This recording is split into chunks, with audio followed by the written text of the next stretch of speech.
What? Is this a good business? Yeah, it's a good business. I wouldn't be in it if it wasn't. Why is it a good business? Because only the tough survive. That's the reason you ain't in it. And this punk holding the camera reading he ain't in it. Reading these rednecks out here ain't in it. Because it's a tough business. That's terrific. Wait, is that all you got? I'll ask you the standard question. You know? Standard question. I think this is fake. You think it's fake? What's that? Is that fake? Huh? What the hell's wrong with you? That's open hand slap, huh? You think it's fake? You come like that with your face? Huh? What do you mean? In a time before Vince McMahon dubbed professional wrestling as sports entertainment, it was widely considered to be just as real as boxing. Being a pro wrestler was akin to being part of a secret society, and there was one rule: keep kayfabe. But what happens when the media tries to infiltrate and expose these secrets and tricks of the trade? 2020 reporter John Stossel found out firsthand in what is known as the slap heard round the world. I am Alex Alcazaz, aka the Bear of Texas, here with professional wrestler and current Infinite Pro Wrestling Furry TV champion Kris Rex, and today we cover David Shultz and a slap heard round the world. Kris, it's amazing to have you back, buddy. Thank you. It's a pleasure. It's my honor every week. I look forward to hopping on here and chatting with you and talking about this great series, Dark Side of the Ring. And today's episode is, like you said, it's Dr. David Shultz and the slap heard around the world. I love this episode because I had no idea who Shultz was. I heard rumors about this story, but I never... It's not that I didn't think it was true, it's just I had never heard of it. So I was like, I wouldn't be surprised if a wrestler did that, because when you insult them, you make fun of what they're doing, well, no shit, they're going to do something about it. But this slap heard around the world, man, oh man, I mean, wrestlers like you, I mean, this is just one of the best stories to talk about, isn't it? It is. Now, I'm probably going to come off as a little cynical here, but I'll tell you, this is one of the fucking funniest stories I've ever heard. Back when I was a backyard wrestler, yes, I used to do that. This is one of the first like stories I heard of like a pro wrestler like hitting somebody or anything like that, hitting somebody for real, you know. And it was actually like one of the first, like, before memes were a thing. This was the first wrestling meme. I remember being on MySpace and GeoCities and all these old school websites, and this was constantly being shared and posted because it was just so funny. And it's like kind of like you're going to someone and pretty much telling them what they dedicate their life to, what they've worked hard for, that what they make money off of is fake. No matter who you are, you're going to take offense to that. That's like going up to Michael Jordan and sitting there and saying, oh, well, what you do is fake, or you're not really a champion, you won a basketball game. You know, that's kind of along the lines of what John Stossel from 2020 was trying to do here. See, and in my case, I've had people tell me, oh, you're sports, or writing a story is easy. I'm like, no, it is not. And to tell a wrestler who's taking bumps, risking his life, everything, and being underappreciated for it, and when you make fun, I dare say, when you disrespect his occupation and you think that's hilarious, you have crossed the line. To say that you crossed the line is just an understatement. You've gone to depths where you should not even try to go to. It's just unbelievable. 100%, you are right. And to really understand this story, okay, you have to understand, this whole story in this episode. You have to understand what wrestling was at the time. To many fans, like you explained in the intro, that to many fans, this was just as real as boxing. This was a sport to them. And it was widely considered that. It's not like today where it was kind of exposed. So you have to understand that when you were training at that time, that's the one thing that was stressed on you is keep kayfabe alive. You don't. If you just wrestled this guy, you're not going to go down to the bar and sit next to him. So for David Shultz, he was trained by an old school guy by the name of Herb Welch. He was actually kind of like the last of the Mohegans. He was around during the carnival eras, and he learned from the carnival the Carney guys. So kind of he was there from like the first steps of organized professional wrestling. And Dr. D, Dave Shultz, was trained by Herb Welch. And during his training, he was beat up on. You know, they had to see if he was built to last. And it wasn't, he wasn't told really that it was a work or anything like that. He was just getting beat up and fighting back, getting beat up and fighting back until he got to the point where his in-ring conditioning, Herb Abrams felt it was time to start bringing in wrestlers to work with him. And that's when they started seeing that he would keep fighting back and really started hitting them stiff because Herb Abrams did not teach him to work lightly or to work, as we say it, to work with the guys. So it wasn't until then that Herb Abrams said, you know, you have a future in this business, you know, but you're a little bit too stiff. It's time for you to be smartened up. And in wrestling terminology, being smartened up means you're hip to what's going on. You're going to be told what the public doesn't know. That, okay, we try to protect ourselves and things like that. So it wasn't until he had that sit down that he was told, okay, you have to kind of work light. You're a little bit too stiff on these guys. And really that's where the whole kayfabe thing comes into play, is he was taught this. And that's something you have to keep in mind throughout this whole podcast. And if you watch the episode throughout the whole episode, this is how training was done. This is how you were brought into the business. It's way different than it was for me, you know, to get into the business. So yeah, he was pretty much the real deal. You know, back then you were the real deal. You went through hard training. And because he never broke kayfabe during the training, he had to be, like I said, smartened up. And he pretty much developed this character of this wild man, this southern badass, this crazy man who was, if a lot of the wrestlers and the personalities that were interviewed would tell you that it was Schultz just turned up to 20, you know, which is a lot of our characters. So that's pretty much where this story begins, is him being introduced to what kayfabe is and how to protect the business. Exactly.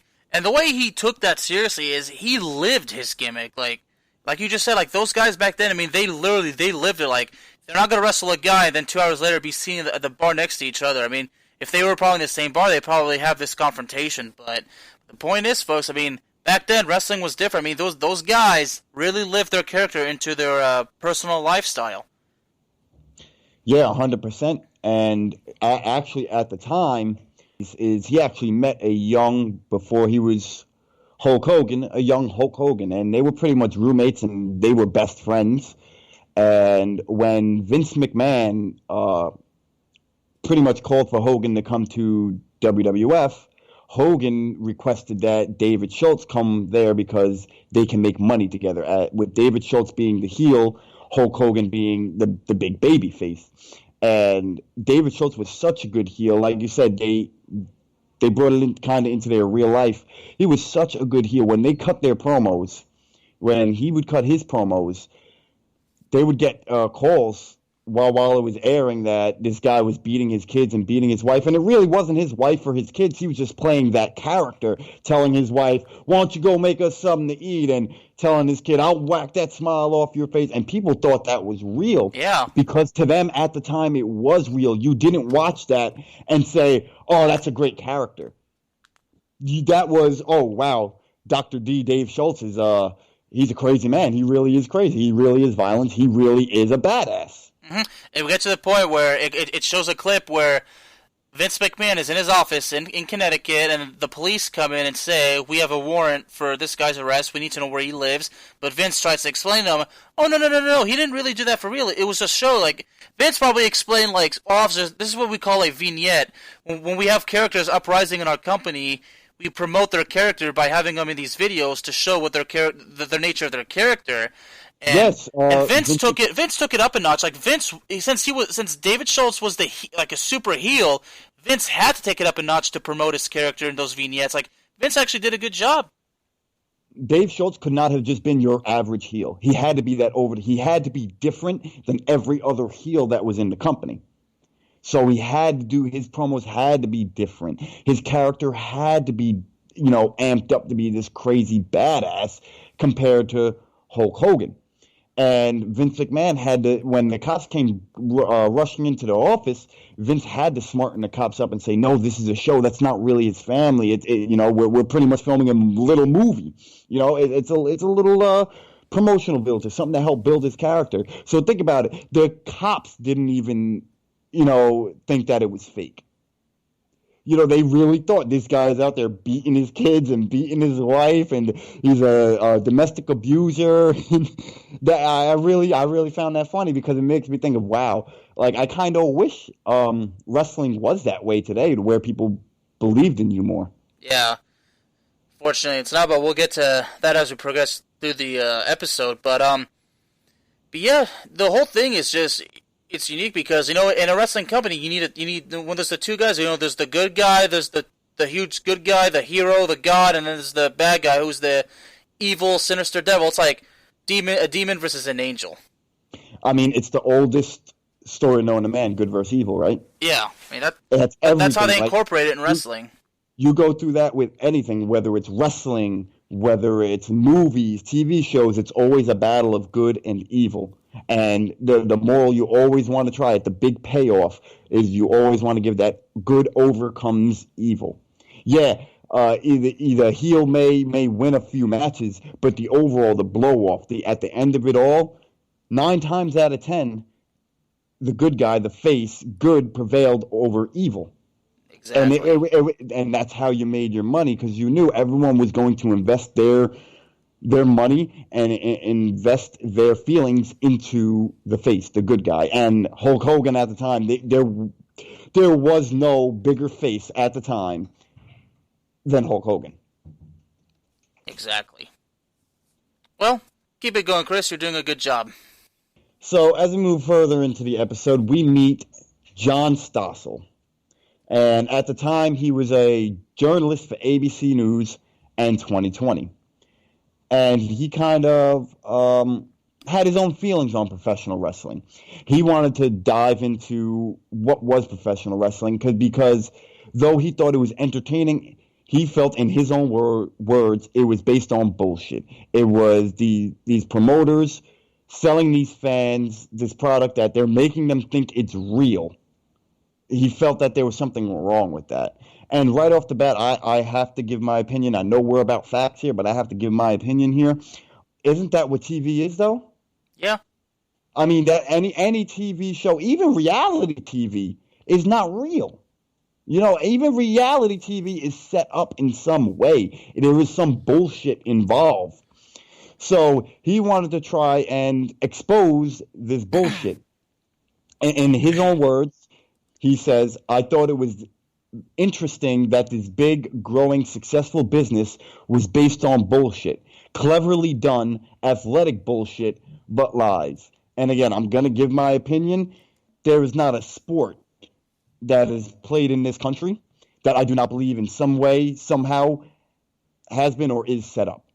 All right, I sit there, I can tell you, UFC, there were definitely predetermined matches in UFC. Definitely. Okay, football, definitely. Basketball, 100%. Okay, so in every sport, there is some predetermined, there is some bullshit that goes on. I remember back when Hurricane Katrina hit, right? And it was the first game for the New Orleans Saints. There we go. Thank you. The New Orleans Saints, right? That first game back, they were getting their ass handed to them. There was like no chance for them to fucking win. And then I think like the second half, all of a sudden, boom, they started scoring. And I'm like, I want to believe like, hey, that was a great game. But I must have been like 13 at the time. And I'm sitting there thinking, okay, this is a fucking work. No way. Okay, it's just the perfect story. And there's no such thing as the perfect story without it being planned to be the perfect story. The perfect story has to be written. Okay, So it's like, here we go, Hurricane Katrina, Louisiana is all fucked up from this natural disaster. Here we go, we have the first fucking game for the New Orleans Saints, and they're fucking down, and they're down. They're getting beaten to the ground. Second half comes, all of a sudden, they're on the board. You know, and it's just like, yeah, I get it. It was a feel-good fucking moment. It was a feel-good moment that was fucking planned. Well said. Now, I want to get on John Stossel. So, yeah, as you said, he wanted to dig deep. He wanted to investigate the world of professional wrestling. So, he goes and visits a wrestler named Eddie Mansfield. Eddie Mansfield introduced himself. He was seen as a guy, you know, he could cut promos. We saw those clips. He could cut promos well. He was really good in the ring, but he was not happy. I mean, to say that he was unhappy was an understatement, because out of everything explained, because he explained he was popular. He drew crowds, he did all this, all that, but he says, but what did I get paid? I got so underappreciated. And he said, if I'm correct, what really pissed him off out of everything else was that wrestlers were not being taken care of. Unless, of course, you're the top guy, but overall, these other guys are just not being taken care of. And he says, you know, no health insurance, no nothing, because he just wasn't happy, because he felt like promoters could have done a better job. Like, he said, like, promoters should help out the wrestlers, like, set an example. Because the guys who are making you the money and you don't do anything to them, I mean, you're scamming them, in his view, as I would kind of like to say. I do agree with him that the pay really isn't much, man. Especially nowadays. I'm sure they were getting paid way better than indie guys now. But there still is no health insurance. There's no 401k. There is no retirement plan. Which, do I believe as a wrestler there should be? Yeah, there should be. But on the other side of that coin, you work to be that top guy.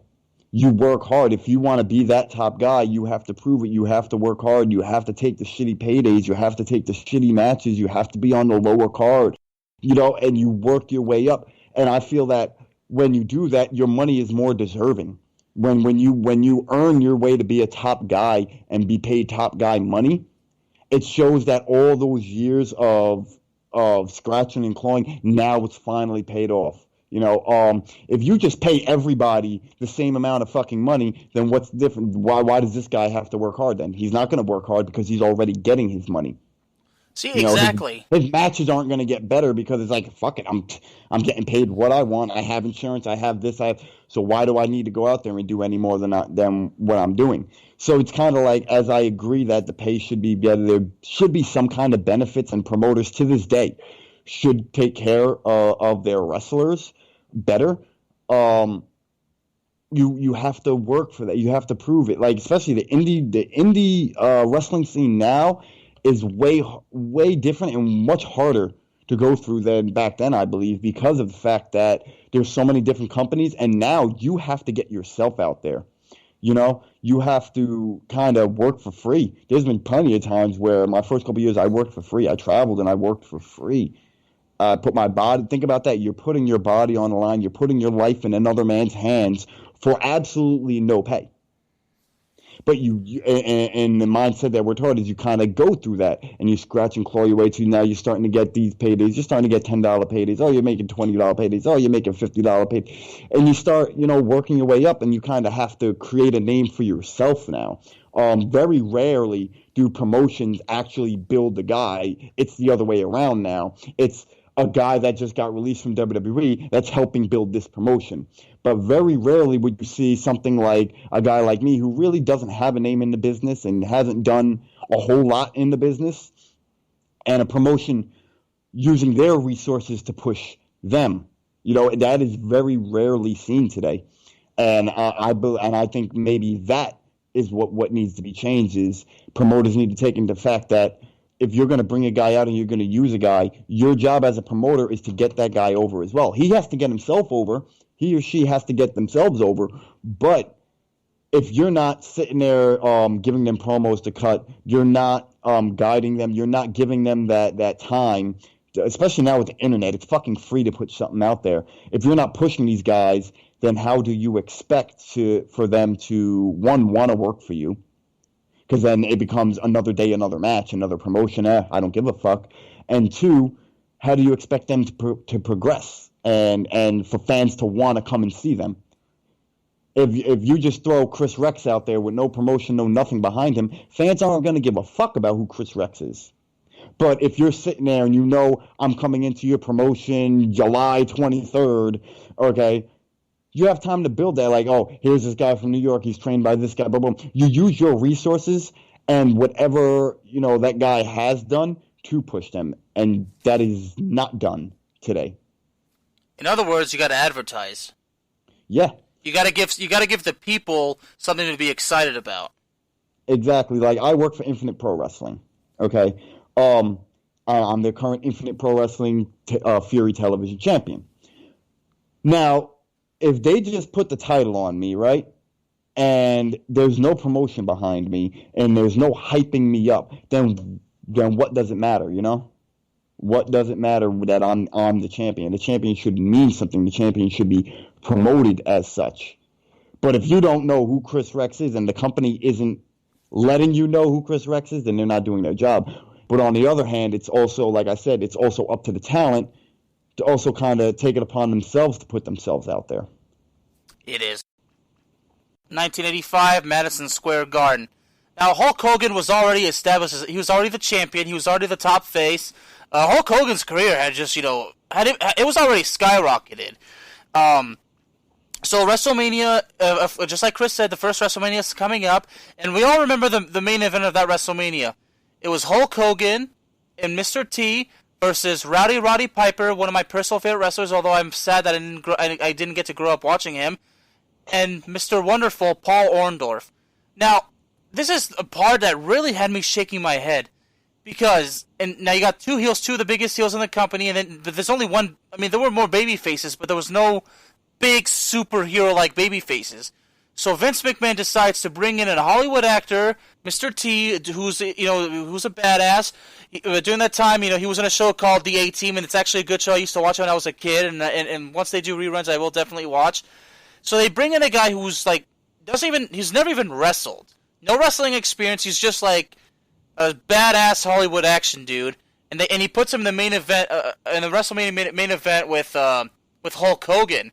And that did not go well with Dr. Shultz. You can't blame him for being upset. No, not at all. I kind of see his point of view as, hey, that spot could have been given to a wrestler. But I understand Vince's point. He wanted to make professional wrestling, bigger than what it was. So he needed to make it larger than life. And to get celebrities involved in this is what made that happen. So kind of like as a wrestler, where I would agree with Schultz and saying, hey, that could have been a wrestler, in there, in the main event. Mr. T did look the part. He was charismatic in hell, so he could cut a good promo. He was a face that everyone could recognize, and he was along the lines of the Hulk Hogan as the superhero, the kids loved him. So I kind of agree with Mr. T being in that position, because you want to give this company bigger exposure than it has ever had, and that's exactly what WrestleMania 1 did. Yeah. And as I agree, as a wrestler, that should have been a wrestler, I have to say from a business standpoint, I don't think another wrestler would have drew what Mr. T was drawing. Exactly. So, this is actually, now we got to a show in Los Angeles. Mr. T's there backstage, and then, D. Schultz is there. D. Schultz, explains that one of the road agents, who was Chief Jay Strongbow, says, Mr. T's here, if you plan on picking a fight with him or doing anything, look, you're gonna be fired. And then, D. Schultz says, well, you know what? Just fire me. And then, and then Chief Jay Strongbow says, okay, you're fired. But that did not end there. No, it didn't. And again, you kind of have to understand Schultz, because one of Schultz's big thing not only was Mr. T not a wrestler, is he was getting paid more than the guys. But again, he is a celebrity. You can't compare that. You can't compare a David Schultz to a Mr. T. Mr. T, yes, is going to bring in more money, and if you bring in more money, you get paid more money. It's no different than in professional wrestling. Hulk Hogan drew money, so Hulk Hogan made the money Hulk Hogan was making. Mr. T was bringing in a bigger draw. He was bringing in a different audience, a different demographic, so he deserved to be paid for that. Sure, but Schultz was left off the card, and that's kind of really where those feelings went. And when he was fired, like you said, it didn't end there.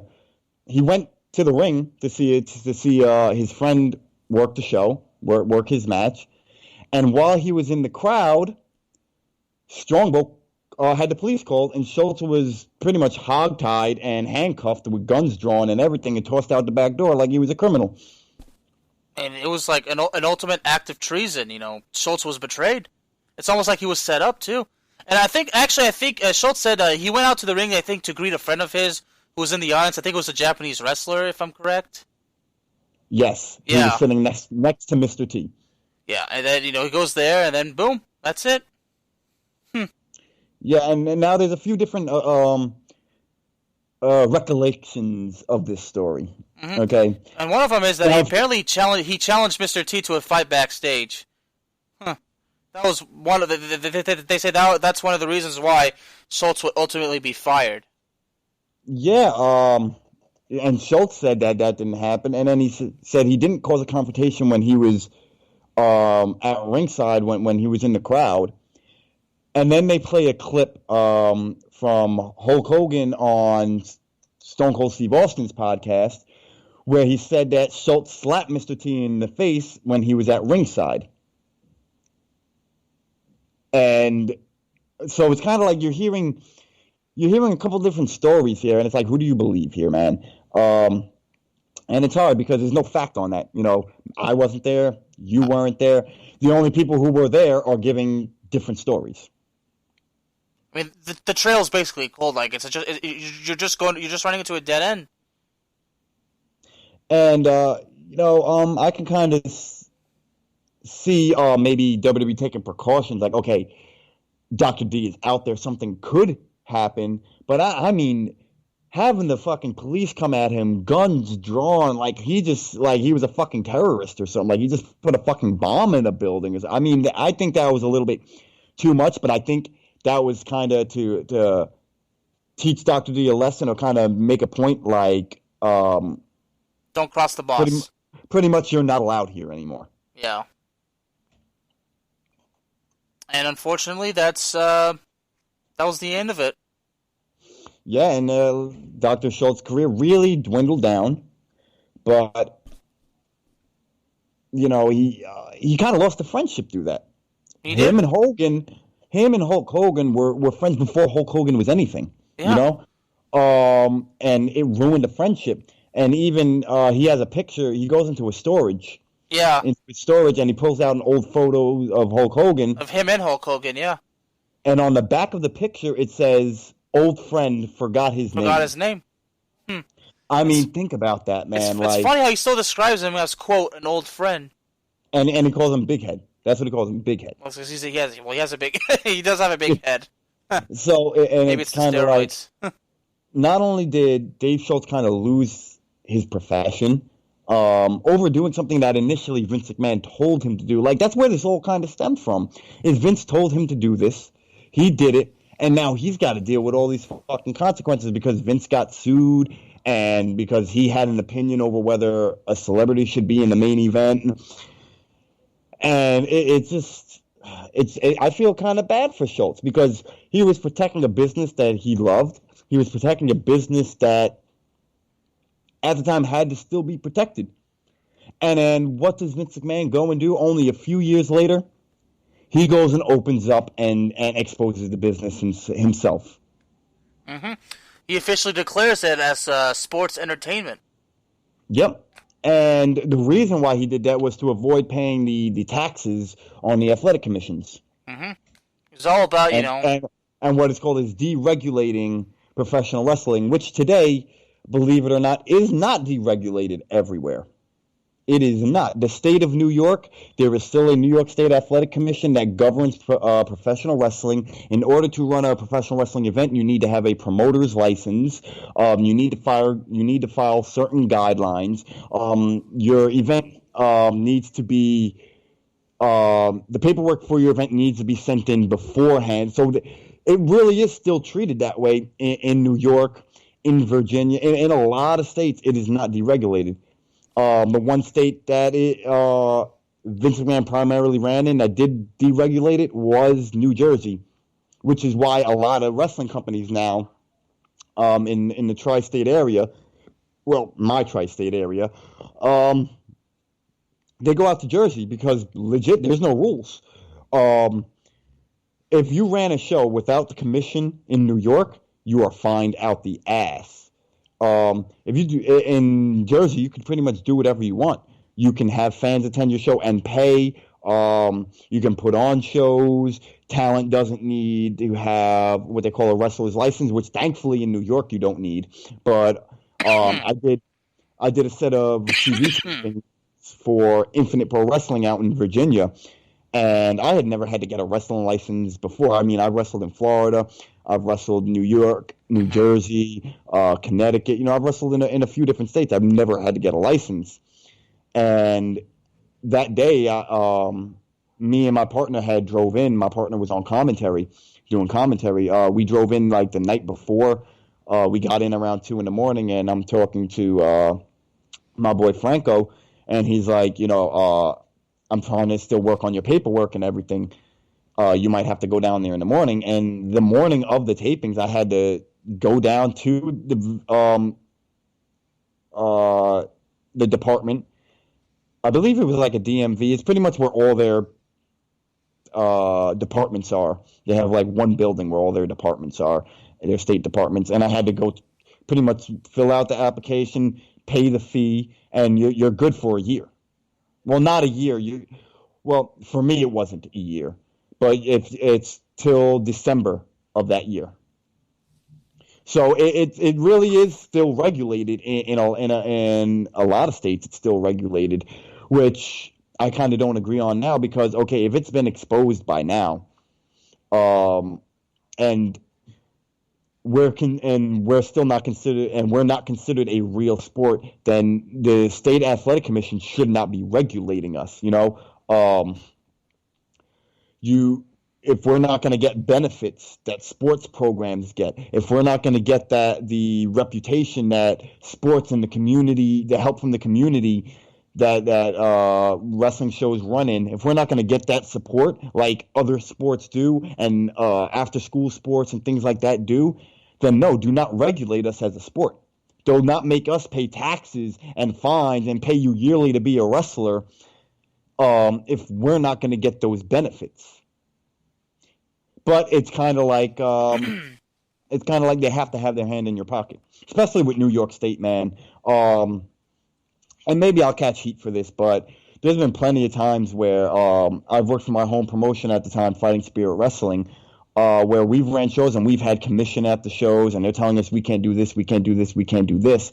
But then the next week, there'll be a show where it's obviously over capacity. I'm not going to name promotions here, but where they're obviously over capacity for their building. And one of the new rules now is you're not allowed to do chair shots to the head or table spots in the ring. They did both of those on their show, and the commission was not even there. Wow. And they got away with it. You know, so it's kind of like who you are, who you know, whether they like you or not. And that's kind of been my gripe I've been outspoken about since the day I started in this business is the Athletic Commission. And fuck the New York State Athletic Commission because they're just profiting. They're just digging their hands in our pockets, in the promoters' pockets. And if they don't get their cut, then, you don't get your show. And if they like you, if they don't have a problem with you, they won't even show up to your show. That's favoritism then. Exactly. I've been a part of shows where they haven't shown up. You know, it's like, well, why do you show up for this promotion? And we get all this gripe on this promotion saying we can't do this, this, this, and this. But then the next week, promotion only maybe in a borough away does the same shit and they get away with it. You know, so it's a big scheme. It's a big fucking scam. And I'll be the first one to tell you, fuck the New York State Athletic Commission. And fuck any state that has an athletic commission that still regulates professional wrestling. Because those people that are running those commissions, those people that are coming to the shows on behalf of the commission, know what's up. They see us backstage talking our matches out. They're there. They're there. They're asking us questions. They're asking us to meet the wrestlers. And, they're getting their little perks of being part of the commission. So, I mean, it's a fucking big scam. So, fuck you guys, bro. I mean, like I say, wrestlers go through enough. Just leave them alone, for goodness sake. Let us make our fucking money like everybody else. Yes. Man. Wrestlers deserve freedom, too. They need to be happy, too, man. But, it's really not the wrestler, it's the promoters. Yeah. The promoters that have to not only put in, and let me tell you, not hundreds of dollars, thousands of dollars to a show that they're not even going to break even on. And then on top of that, okay, let's say you have to rent a ring. Let's say that's about $500. If you know somebody, you get a good deal. Let's say that's about $500. Then you have to pay talent, which is coming out to a few grand. If you kind of want to get a draw in, then you have to put the down payment on the venue. You have to pay the venue, your vendors, and then on top of that, you have to pay the athletic commission. Man, fuck that. And they know what's up. They know promoters aren't making money off of this, but they are. But they don't care. It's greed. Then it's greed. Money. It's greed. Huh. It is, bro. It is. And this makes me sad. I mean, to be honest, this makes me just. I just think it's wrong. Yeah, I mean, it is, and that's the truth, the whole truth, and nothing but the truth. If you want to label us a sport, okay, and regulate us, then I want the same fucking benefits that every other athlete gets. I want the same fucking help that every other sport gets. I want the same fucking community outreach that every other sport gets. Because believe it or not, professional wrestling is what kind of helped me get off the fucking streets and stop doing the fucking shit that I was doing. So if you get a fucking program where I used to train kids in the center that I was at, we had a little program for 13, 14-year-old kids, and it was working. It was taking these kids out of maybe going towards the life of the street and down a negative path, which often happens in New York City, and giving them something to look forward to, just like a basketball or a football or a baseball program would, But we get looked at like, oh, it's violent. If you're gonna label us that, okay, then fucking give us those benefits. Do what's right. In other words, do what's right. Exactly. I've known a lot of guys who sit there and say wrestling is what saved life, and I'm one of those guys where it's like, yes, wrestling 100%. If I never was trained by Joel Maximo, I don't know where I would be right now, bro. So wrestling teaches discipline. If you're gonna commission us and you're gonna regulate us and make us pay fines and taxes, then do right by us. Exactly. Don't sit there and say, we're gonna regulate you, but everything else you're on your own, And I think we're getting a little off topic here. That's my fault for getting a little hot. Well, on you were giving your perspective in the case, the whole thing, how Vince did this whole thing with the commission. I mean, you're giving your perspective, and that's what we need. I mean, this is what the Dark Side of the Ring segment of the Playmakers blog is all about. It's about a sports writing perspective and a wrestler's perspective. So you were doing your part, Chris, and you nailed it. And I want to say thank you very much. Thank you, man. And David Shultz wound up getting into a career of bounty hunting. Bounty hunter. Dude, I mean, I was reading, this is crazy. Pursuing criminals as far as Egypt, man. Dude, that is freaking badass. Wow. That is pretty badass. I mean, that's what David Shultz is. If he wasn't a badass before, bro, being a fucking bounty hunter definitely made him a badass. And I remember him cutting that promo. I'm coming for you. Yeah, and it kind of reminded me, like, he was Dog the Bounty Hunter before Dog the Bounty Hunter was cool, bro. Like, he was the original Dog the fucking Bounty Hunter. And close to 1,700 fugitive arrests. He's made over around 1,700 arrests. Huh. He's worked with the FBI, the DEA for over 15 years, dude. Wow. I mean, he's really, serving justice. I mean, he's a man of justice. And he even said, being a professional wrestler helped him get into people's houses because everyone knew him. Yeah. So it made his job so much easier, man, because And he said people would mark out over him. For those that don't know what mark out means, it's pretty much being a fan. Like, oh my God, it's Dr. D, it's Dr. D. As he's taking them to jail and arresting these guys, they're fucking marking out over him. They're like, dude, you're Dr. D. I remember you. I used to watch you on TV, and he's kind of like, shut up. Yeah.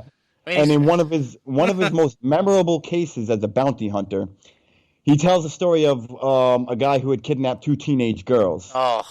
They were tied to a toilet, and that's the only way they were able to drink anything. That made me sick to my stomach, to be honest. I mean, that's disgusting. Well, hopefully this makes you feel a little bit better. Shultz found the guy in a strip club in Puerto Rico, okay? Yeah. And he was able to get the 2 girls, 2 dogs, and a baby. A baby, yeah. I mean, that's the sick part. It was a baby. And the way he ran into the club, he just ran into the club, found the guy, said, I'm David Shultz, and you're being placed under arrest. Right then, and just got him. So, I mean, I give it up to David Shultz. Hearing that story definitely made my stomach turn, too, because things like that are kind of sensitive with me, especially anything that comes with kids. It really touches my heart. Like, I'll tell you, I'm an asshole. There's very little I care for in this world. And some people may say I'm a bad person for that. There's very little I care for in this world. There's very little that will touch my heart in this world. Things like this really do. So to find out that he fucking captured the fucking guy, man, and he was able to get everyone home safely, that really warmed my heart. Yeah. I gotta give it up to him. I mean, he took his job so seriously. I mean, the best way I can describe D. Shultz as a bounty hunter, I'm like, Clint Eastwood's a badass in Hollywood, but David Shultz is a badass in real life. Real life, 100%. I mean, he's kind of like he's like a real Clint Eastwood-like character, like when Clint Eastwood. This badass, right? This guy that was so fucking bad for slapping an innocent reporter. Oh my God, the tears. He was such a fucking bad guy that he fucking helped 2 girls, 2 dogs, and a baby escape from probably the most fucking torturous conditions they've ever been under. Yeah, that's such a fucking bad man. Yeah. I mean, see, if I do meet Shultz, I'm gonna tell him what John Stossel said to you. I mean, I'll tell him I'm a sports writer, and I'm committed that I will not ask stupid questions. I take my job seriously. So, and then when John Stossel asked him, it makes me mad because it hurts our background. So it's like journalists will just ask stupid questions. I mean, a lot of them will, but I'll say, but I'm not that kind of guy. I take my job seriously. Like, before I would ask you a question, Mr. Shultz, I would do my research because I want to ask questions. So it's all about learning. 100%. I mean, even if you came to me and you said, hey, Chris, I want to interview, and the first question you said, is wrestling fake? Instantly, that's going to strike a chord with me. Instantly, because this is what I fucking do. You're not going to come on here and try to fucking minimize what I do or try to say what I do is fucking fake. Like, instantly, it's going to strike a chord with you. Exactly. So, again, I believe David Shultz was 100% in the right. You could sit there and say he assaulted Stossel. You can put it into any terms you want, but when you have to remove your opinion from this situation and put yourself in Dr. D's shoes. Okay, someone just disrespected the very thing that you make money off of and tries exposing that. He deserved more than a fucking smack, and he got fucking slapped. That's all he fucking got. Like you said, if that was Haku, he would have fucking been torn apart piece by piece. I mean, that's an understatement. As Stossel says, he's still annoyed that people bring the slap up to him. And it's like, why? You did that. That made you fucking famous. You got your fame. You got your 15 minutes for that. And Schultz says he'd be willing to sit down with Stossel to straighten it out. And Stossel responds with, fuck you, David. So you're still holding a grudge over this guy for protecting a business that you tried to expose and that to this day is still fucking thriving. His efforts were for nothing. He got smacked for nothing. And I would honestly love to sit down with Stossel and to this day have him tell me or anyone that I'm in this business with say that what we do is fucking fake. to this day. Even if it has been outed as sports entertainment and it's predetermined, I'll give you that. But to come to a pro wrestler and tell them that what we do is fucking fake in any era, you get fucking smacked. And I'll tell you, I would do more than smack him up. I'd probably beat the shit out of him till he couldn't get up. And I will gladly fucking take the lawsuits. I will gladly serve the fucking jail time, because at the end of the day, it's, you know what? Now you are now exposed again for being a fucking dipshit. I mean, he did it to himself. I mean, you asked for it, man. You really fucking asked for it, Stossel. And I would love to sit down and talk to Dr. D about, not just about this, but him coming up in training and the way he was brought in. Because today there is no kayfabe. You'll sit there and see a guy wrestle his opponent, and then right after the match take pictures and post it up on Instagram and things like that. And kayfabe is kind of dead now. It's very rare that you'll see something where you're like, that could have been real. I do that a few times. There's a few times where I'll sit there and I'll watch something big. I don't know if that was a work or not. And if it was, then it was a good fucking job, bro. But I would love to just talk about the differences in wrestling in today, because myself, I kind of feel that it's kind of a double-edged sword. Yes, there's no more really kayfabe in wrestling, which kind of opens it up more. But at the same time, it's that mystique is gone.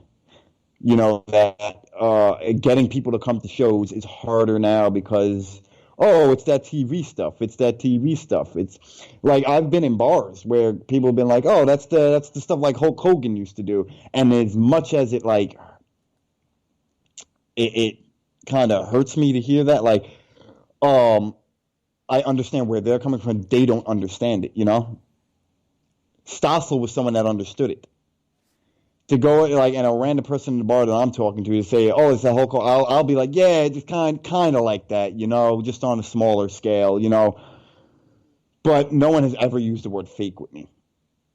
It's that's terrible. It's just terrible. Like, they'll sit there and be like, the stuff on TV, and I'll be like, just to relate to them and make them understand it better, I'll be like, yeah, it's like the stuff on TV. Oh, yeah, like Hulk Hogan. Oh, yeah, like John Cena. Oh, the WWF. Yeah, just like that. But never has anyone came to me and said the word fake. Not even my father. And my father knows what's up, My father's kind of always been hip to it. And I mean, even he never used the word fake to me, just out of respect. I mean, it's just stupid to call it fake. And the last thing I want to say about Shultz is he released a book in early 2018 called "Don't Call Me Fake." And after seeing this episode and learning a lot about Shultz, I'm dying to read the book. So, Mr. Shultz, if you're listening to this, I'm sorry for what happened to you. I respect everything you've done, and I plan on reading your book, sir. And you are a badass. You're a true life, real life badass, Clint Eastwood badass. 100%. I didn't know. Again, definitely before my time, I didn't know too much about Dave Shultz past this incident. But now that I do know, I have so much respect for him because he tried. He tried to protect the business, and ultimately it was for nothing. But in his mind and his heart, at the end of the day, fuck everyone else's opinions. Fuck what everyone else thinks. If you can stand by what you did and feel in your heart you did it for the good, and you did the right thing, then at the end of the day, that's all that fucking matters, right? Because opinions are like assholes. Everyone has one, and everyone stinks. Mm-hmm. So, at the end of the day, you have to look at yourself in the mirror and say, do I honestly feel good about what I did? Do I feel like I stood up for myself and I did the right thing? And if you could say yes, and honestly, without feeling guilt, say yes, then you're in the right. And Dr. D, I guess we could close the show out.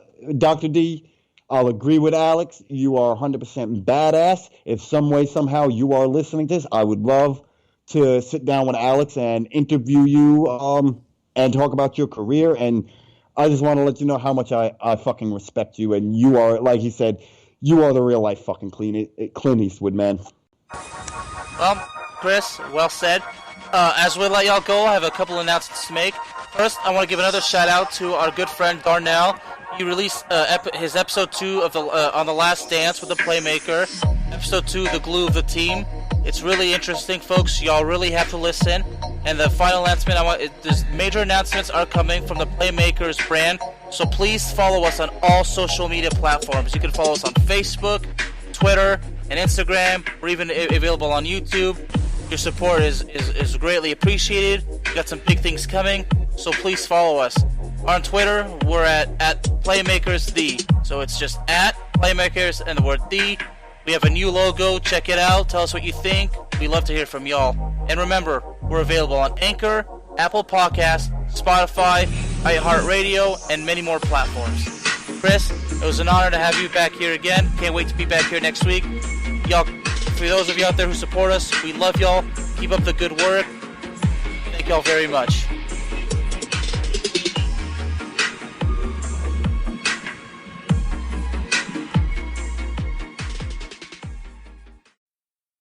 Now, we get into the whole story with Eddie. So, John went to go visit him. Now, Eddie told something about a story. Remember how he said he threatened to expose that world to Kayfabe. This is where kind of what I wanted to touch on is because he was Take it away, Kris. Because he was mad and he was bitter, okay, and you weren't getting the pushes and you weren't. That happens all the time in wrestling. So because of that, you're going to take your ball, go home, and expose the business for everyone else? You're going to sit there and make everyone else lose money, and you're going to expose this business because you are bitter, because you didn't have what it takes, or promoters didn't see what you had? I mean, that's like me sitting there taking my ball and being like, oh, well, because I feel like I'm not getting what I deserve, I'm going to go home and I'm going to give away the results for the next 3 fucking wrestling shows because I'm mad and I'm being a little bitch. And I'm sorry, Eddie Mansfield, is a fucking bitch for doing that. He took his ball, he couldn't fucking hack it, so he said, I'm going to fucking ruin it for everybody else.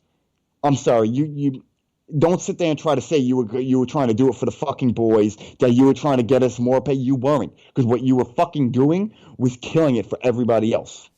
In other words, he was just being simply selfish. He's being selfish, bitter bitch. And I'm sure, and I know this whole respect legends thing, if I seen Eddie Mansfield face to face, I'd probably say you were pathetic, okay? You were bitter. And you couldn't fucking hack it, so you went and did the fucking bitchiest thing you could do. You went and cried to the fucking media. You see, folks, what Kris said, even though it may seem harsh, Kris is doing what we do best. Kris is telling the truth, the whole truth, and nothing but the truth. And for those of you folks who watched this episode, you know that Kris is telling the truth. And I know that you are, Kris, because you're explaining it right. Look, not every wrestler can get the pushes. It sucks. I mean, for some of them it sucks. But look, you can't go out and ruin it for others. I mean, it's not like everybody, it's not like they didn't want you to succeed, but wrestlers can't say to another wrestler, look, I know you'll make it. There's no guarantees in professional wrestling. You have to, and just like you explained earlier, you have to pay your dues. Just like me as a sports writer, I have to pay my dues. I work, and I love what I'm doing, and I am paying my dues, and when the time's right, I'll have my big break. But look, it's all about paying the dues, but you got to have one respect for each other. But Eddie Mansfield, what he did is, I feel like he stabbed every wrestler he ever worked for. Yes. He did, stab them right in the back, all because he didn't get what he felt in his mind he deserved, or he was owed, or whatever he felt. Okay, that's just not how you fucking do it, man. Like, if you're pissed off and you want to leave the business, then you do that. You don't sit there and you sit there and say you want to try to help the boys when you're fucking hurting them by going to a reporter, which leads us into, like you were saying. Eddie and Stossel had met, and Eddie Mansfield had specifically said the point of this interview he wanted was to expose the promoters, and I feel him on this. I'll have to agree with him, is he wanted to expose the promoters and try to get more pay for the boys. The way he went about doing it, I 100% disagree with. Maybe his intentions were kind of in the right place, but the way he went about it was 100% wrong. And he wound up getting duped in the end because John Stossel had Eddie Mansfield come in with a ring and everything and show him how to do the moves, how to blade, pretty much expose all the trade secrets. Mm-hmm. But never gave Eddie the time to talk about what he was really going to do it for. So you know what? He deserved it. You got duped. You got bullshitted by the guy who was trying to expose the bullshit. He knew what he was doing. Come on, that's the media, Alex. You could sit there and say, okay, I'll accept this interview if you let me do this. Yeah. The second they get what they want from you, it doesn't matter what else you have to say. Because the point getting across was that he was trying to get across that wrestling is fake. Not that wrestling promoters treat their wrestlers badly. The point that he got across was pro wrestling fake. Wow. And he got duped by John Stossel. I mean, duped is an understatement, and I liked, like, he showed how to do the blade, and he just said, yeah, you just do it like this, and then John Stossel, I think, asked him, so is it real? He says, no, it's fake, you'd be stupid if you think it's real, you're just stupid, and Eddie actually said that, so that was a dead giveaway, and then, Jim Cornette exposed his anger and frustration, just like Dr. D. Shultz. And Cornette, a lot of people don't agree with the things Cornette says. I happen to agree with this. That tirade he went on, okay, and how he buried Mansfield was well deserved. It's exactly how I said. You tried to ruin it and then back it up by saying you were doing it for the boys. And this is a part that made me laugh. Is that Mansfield said, and I quote, Abraham Lincoln freed the slaves, but he forgot to free the pro wrestlers. I'm sorry. That made me laugh just because it was probably the stupidest thing I've ever heard. I mean, it doesn't even make any sense. It doesn't. That's why it made me laugh, too. I mean, it's making me laugh. It's really making me laugh right now, and I guess the point is it's not supposed to make sense because it's supposed to be funny, right? I think he was actually trying to make a point here because, all right, the story goes that back in the day, Abraham Lincoln was a wrestler. So I think he was trying to make that connection there. But, I mean, it was just he came all fucking dumb as bricks, man. Like, oh, Abraham Lincoln forgot to free the pro wrestlers. Like, man, fuck out of here. It's just, I'm sorry. I am sorry for all the F-bombs I am dropping tonight, but it's one of those nights. It's one of those episodes. I mean, it is. And based on how you said about how with Jim Cornette, like, Jim Cornette was doing simply what we do. He was just telling the truth, the whole truth, and goddamn it, nothing but the truth, because that's what it's all about. So Stossel here, after this interview with Mansfield, decides to go dive deeper into this. Okay? It's enemy lines. 100%. He felt the need to ask someone who was currently in the business for a response. So where did he go? He went to Vince McMahon, and Vince McMahon invited him to Madison Square Garden. Now this is where we're getting to my favorite part. Ooh. Yeah, brace yourself, folks. Brace yourself, folks. So of course Vince McMahon. Now Stossel had told him what he wanted to do. Vince McMahon invites him to Madison Square Garden. Okay. Right there, Stossel should have known something was being set up. Right then and there. To be honest, yes, he should have. Whether Vince said, oh no, it's going to be completely legit, don't worry. You had to have known because you're trying to ruin this guy's business in front of his face. You pretty much called this guy up and said, hey, I want to ruin your business. Is that okay? Now put that into any other business, okay? Someone calls you up, okay, and says, and you have let's say you have your podcast, you have the Bear of Texas podcast, right? And say you're doing good and you're starting to make money off of it and you're getting national exposure, and somebody calls up and says, hey, I want to kill your business. I want to come in and I want to be interviewed. I want to do an interview with you where I berate your business. Of course you're going to be like, yeah, come on. I'm going to have fucking ammo for you. I'm going to have plenty of ammo. Yeah. And yeah, come on and try it, homie. Come on and try it. You know, I see that how it would be in the streets. Like, you want to try to disrespect me? Okay, I'm going to gladly invite you. You're going to think, oh, this guy's going to gladly let me disrespect him. No, I'm going to have a 1-2 waiting for you, you know? So, as this is going on, Vince McMahon went to David Shultz and said that there would be a reporter there that wanted to pretty much expose the business and make fun of what they were doing. Mm-hmm. And he pretty much told Dr. Dave Shultz to Go and tear his ass up. Literally, that's what he said. Go talk to him and tear his ass up. Of course, Dr. D being who he is and how he was trained, and here he's being told to protect kayfabe, he's going to do his job. Oh, yeah. So Stossel says his first interview was with the Iron Sheik. We didn't get much basis on how that interview went, but I'm sure he probably didn't get far with that one.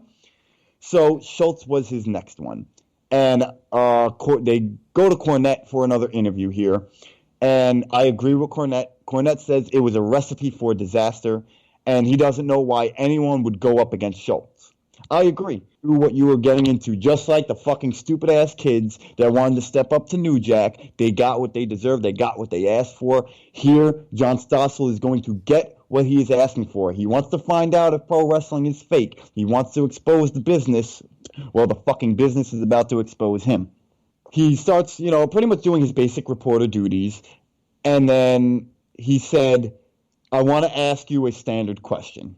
And Dave Shultz, you see it, if you watch the video, he gets this look in his eye like, standard, and he says, standard question, huh? What's your standard question?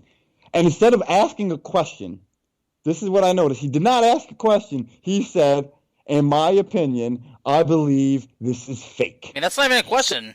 He didn't ask a question. Yeah. What did Shultz do? Exactly what he was told by Vince McMahon to do. Stay in character. He took his hand and slapped the piss out of Stossel and said that was an open hand smack, or an open hand slap. Did that feel fake? Stossel starts getting up again. And the way Dr. D took that is, if you hit a man and he's getting right back up, there's a chance he's going to hit you back. Mm-hmm. You don't want him to get back up. So as Stossel gets right back up, and on the other side, boom, gets another smack. They go to commercials. We're not going to a fucking commercial. We're going to talk about this shit right here because, like I said, this is the funniest story because I 100% agree with David Shultz and his actions, and he felt how fake it was, right? Yes, and I'm going to say this right here. John Stossel wanted to find out just how fake the business is, so David Shultz gave him an answer. It's, all right, you want to see what this business is like? Here. So David Shultz gave him what he wanted. But in John Stossel's case, now this might sound funny, but in John Stossel's case, I would say, well, you're lucky that it wasn't a wrestler named Haku. Because knowing all these wrestlers about Haku, and we all heard a story about it once a drunken person came up to him and say, hey, you're from the TV, right? The fake wrestling, right? And we all know what Haku did. So I would always say, well, he's fucking eye out. Well, that was a different story. Now, they said that Haku bit his nose out. I mean, the stories are. He's lucky Haku wasn't there. Haku would fall. Haku doesn't even care what happens to him. He's gonna protect the business, even if it means sacrificing his life. Yeah, man, and like I said, Stossel found out firsthand. So they come back from commercial, and they're playing the incident for Cornette, who, if you know Cornette and you've watched this series, he gets really excited during things like this. And Jim Cornette, they're playing the tape, I sound so old school. They're playing the video for Cornette, and he is happier than a pig in shit watching this, and so was I. And there's something that Cornette had brought up that you can see that Dr. D took it easy on him. Because one, it was a slap, and two, he didn't even wind up. So think about it. If he really went full force on this guy, he would have been knocked out. Off a smack. Off a fucking smack. He would have been knocked out. Because Dr. D was a big dude. He wasn't some fucking slouch, man. He was a big, muscular dude. They go back to talking to Mansfield, and Mansfield told Stossel from the jump to avoid Shultz and do not ask him anything stupid because Shultz wouldn't take any of that from him. I mean, wrestlers in general won't take those kinds of questions. He was warned. He warned him. Warned. And again, I have no sympathy for Stossel at all because you were warned. Okay, you put yourself in this predicament. You got what you asked for. Exactly. I mean, that's why I'm so dumbfounded. I'm like, you're warned. Do not do it. This is life and death. But he fucking does it anyway. I mean, you take it to that length. You know what you're doing. I mean, you shouldn't even feel sympathy for him. I mean, come on. Schultz had a match against Antonio Inoki, a Japanese legend. He loses to Inoki. He gets to the back, and Vince tells him go straight to the hotel. Stas was threatening to press charges, and Vince said, don't shower, just get the hell out of here. So Schultz throws on his sweatpants, throws on a shirt, and right to the hotel. The next day, they have a meeting in the WWE headquarters in Stamford, and Vince tells him he'll pay the fine with the New York State Athletic Commission and then send Schultz to Japan just until this blows over. Yeah. Well, while he's in Japan, the ABC News report is aired. Okay, 8 weeks after all this is filmed, by the way. 8 weeks. Keep that in mind. It is aired 8 weeks after it's filmed. And Mansfield pretty much started getting death threats because of what he was exposing. And the funny part is where this is like completely out of the blue. He goes, he was getting death threats and people were trying to plant coke on him. Like, it's the most randomest thing to say. Like, you couldn't just leave it at death threats. You had, people were trying to plant coke on me. I mean, it goes back to when we were talking about the Snuka story, and she was like, I think I gave it back.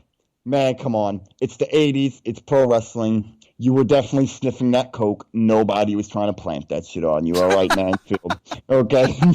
Because if I was a wrestler in the fucking 80s, I'd be doing that shit too. Okay? So I'm not going to sit here and play fucking like I'm a good boy. But it seems like that's what everybody wants to do is fucking act like they've never done anything in their life. Because the world of wrestling is just so perfect. We never do any drugs. And pretty much that airing killed any chances he had of being back in wrestling. But Mansfield said that he was better off with wrestling because why would I want to protect something that doesn't want to protect me? And I kind of feel him on that, but that's just the nature of the business. I mean, it's not only in wrestling. Think about it. When a band starts out, do they start out at the top? No. Oh, do they have to deal with lowball promoters and shady promoters and not getting paid? It's just, for some reason, it's just the nature of the entertainment business. I'm not saying it's right or wrong. I'm just saying that's the nature of the business, and we choose to get in this business. So Schultz is sent to Japan, but the controversy follows him over there. Exactly. And why you mind if I take this one? Go right ahead, man. And why? Because they knew about what Schultz did, and they wanted Schultz to assault a Japanese reporter. I'm asking, did they actually think the whole thing was so funny that they want him to do it here? No, well, you have to understand. In Japan, even to this, like, even if you watch it today, it's a lot more realistic based. Like they hit to harder, and especially back then when professional wrestling as a whole was considered to be real.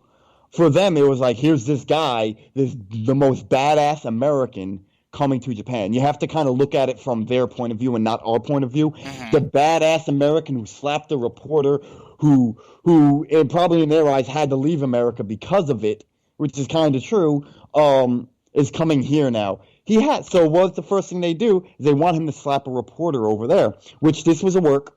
Yeah. It was a work. Yeah, because he said, I'm not doing it unless it's on the script. Yeah. Unless there's something signed saying that it was script. And they did. But that was to get him more buzz in Japan. Why? Because they would promote him as an even bigger badass, even more real to them.